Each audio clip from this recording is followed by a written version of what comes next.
ఆది పినిశెట్టి 2006లో వచ్చిన ఒక మూవీతో తెలుగు తెరకు పరిచయమయ్యాడు. తెలుగులో నటించిన సినిమాలు తక్కువే అయినా తన స్టైలిష్ లుక్స్ అండ్ యాక్టింగ్ తో మంచి క్రేజ్ ని సంపాదించుకున్నాడు. ఆది హీరోగానే కాకుండా సపోర్టింగ్ రోల్స్ లో కూడా చేశాడు. వైశాలి మూవీతో మంచి ఫాలోయింగ్ కూడా వచ్చింది. నాని నటించిన నిన్ను కోరి మూవీలో కూడా ఆది నటించిన సంగతి తెలిసిందే. అయితే 2016లో వచ్చిన మలుపు సినిమాలో ఆది నిక్కీ గల్రానితో నటించాడు. ఆ సినిమాతోనే వీరిద్దరి మధ్య ఫ్రెండ్షిప్ స్టార్ట్ అయింది.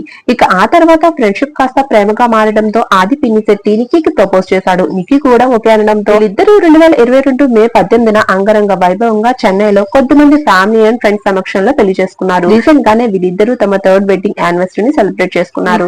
అది తమ పెళ్లి రోజు సందర్భంగా ఫ్రెండ్స్ తో కలిసి తిరుమల తిరుపతికి వెళ్లారు. తమ పెళ్లి రోజు సందర్భంగా వీళ్ళిద్దరూ కలిసి ఉన్న బ్యూటిఫుల్ మూమెంట్స్ ని షేర్ చేశారు. వాటిని మీరు కూడా ఒక లుక్ వేసేయండి. అది అయితే 3 years of us 8 years of training for it's అని మెన్షన్ చేయగా నిక్కీ కూడా బ్యూటిఫుల్ పోస్ట్ చేశారు. నువ్వు నా ఫ్రెండ్ అయినందుకు చాలా థ్యాంక్స్. నా నవ్వుకి నువ్వే సీఈఓవి. 3 years గా నీ ప్రేమ అండ్ ఆనందాన్ని నేను ఆస్వాదిస్తున్నా. You are my safe place. Happy 3 my నన్ను అంటూ షేర్ చేశారు. వీళ్ళిద్దరూ చాలా చూడముచ్చటగా ఉంటారంటూ వీళ్ళిద్దరూ ఎప్పుడు ఇలాగే ఉండాలని ఫ్యాన్స్ అయితే కోరుకుంటున్నారు. మరి హీరో ఆది పినిశెట్టి నిక్కీ పేర్ ఎంతమందికి ఇష్టమో కామెంట్ లో మీ అభిప్రాయాన్ని తెలిపి ఈ వీడియోని లైక్ చేసి సెలబ్రిటీస్ కి సంబంధించిన అఫీషియల్ అప్డేట్స్ ని మీరు మిస్ కాకుండా ఉండాలంటే మన ఛానల్ ని సబ్స్క్రైబ్ చేసుకుని పక్కనే ఉన్న బెల్ ఐకాన్ ని యాక్టివేట్ చేసుకోండి.